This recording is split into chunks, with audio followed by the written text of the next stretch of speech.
안녕하세요.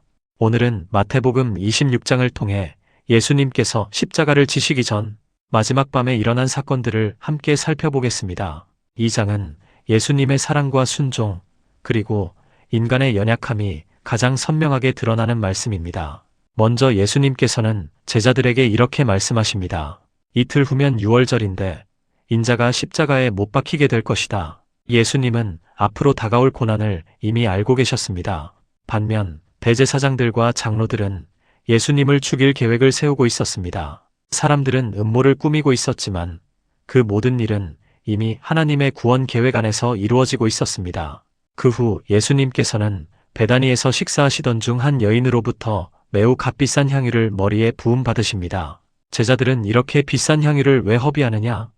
며 아까워했습니다. 하지만 예수님은 말씀하십니다. 이 여인은 내 장례를 준비한 것이다. 그리고 복음이 전해지는 곳마다 이 여인의 헌신도 함께 기억될 것이라고 하셨습니다. 진정한 사랑은 계산하지 않습니다. 예수님께 드리는 최고의 예배는 가장 귀한 것을 기쁨으로 드리는 마음입니다. 하지만 그때 12제자 가운데 한 사람인 가룟 유다는 대제사장들을 찾아갑니다.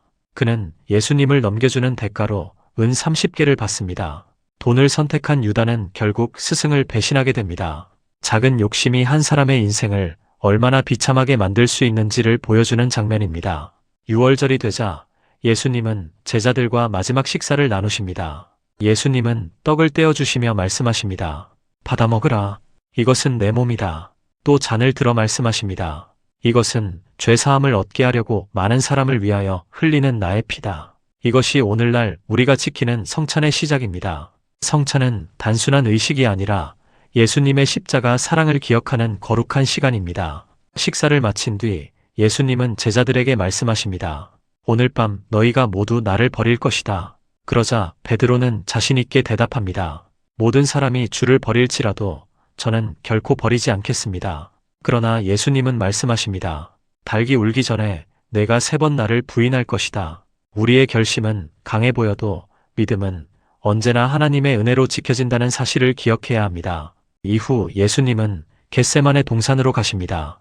그곳에서 예수님은 깊은 슬픔 가운데 무릎을 꿇고 기도하십니다. 아버지여, 할만하시거든 이 잔을 내게서 지나가게 하옵소서. 그러나 내 뜻대로 마시옵고 아버지의 뜻대로 하옵소서. 이 기도는 예수님의 완전한 순종을 보여주는 가장 아름다운 장면입니다.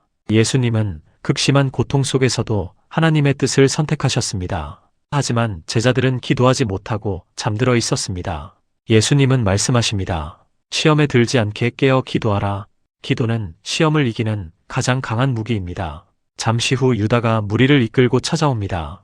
그는 입맞춤으로 예수님을 배신합니다. 한 제자가 칼을 빼들었지만 예수님은 말씀하십니다. 칼을 가지는 자는 칼로 망한다. 예수님은 천군 천사를 부르실 수도 있었지만 하나님의 뜻을 이루기 위해 스스로 체포되셨습니다. 예수님은 대제사장 앞에서 거짓 증인들의 고발을 받으십니다. 침뱉음을 당하고 뺨을 맞고 조롱과 모욕을 받으셨지만 끝까지 침묵하며 하나님의 뜻을 이루어 가셨습니다. 그 시각 밖에서는 베드로가 사람들의 질문을 받습니다. 당신도 예수와 함께 있었지요? 베드로는 3번이나 예수님을 모른다고 부인합니다. 그 순간 닭이 울었습니다. 예수님의 말씀이 떠오른 베드로는 밖으로 나가 통곡하며 회개합니다. 마태복음 26장은 인간의 연약함과 예수님의 완전한 사랑을 가장 극명하게 보여주는 말씀입니다. 유다는 욕심 때문에 넘어졌고 베드로는 두려움 때문에 넘어졌습니다. 제자들은 잠에 빠졌고 종교 지도자들은 진리를 외면했습니다. 그러나 예수님은 끝까지 사랑하셨고 끝까지 순종하셨으며 끝까지 우리를 위해 십자가의 길을 걸어가셨습니다. 오늘 우리도 삶의 어려움 앞에서 예수님처럼 기도하며 하나님의 뜻을 선택하는 믿음을 가져야 하겠습니다. 마태복음 26장이 우리에게 들려주는 가장 큰 메시지는 이것입니다. 내 뜻이 아니라 하나님의 뜻이 이루어지기를 원합니다. 이 고백이 우리의 삶 속에서도 날마다 울려 퍼지기를 소망합니다. 시청해주셔서 감사합니다. 하나님의 은혜와 평강이 여러분과 늘 함께 하시기를 축복합니다.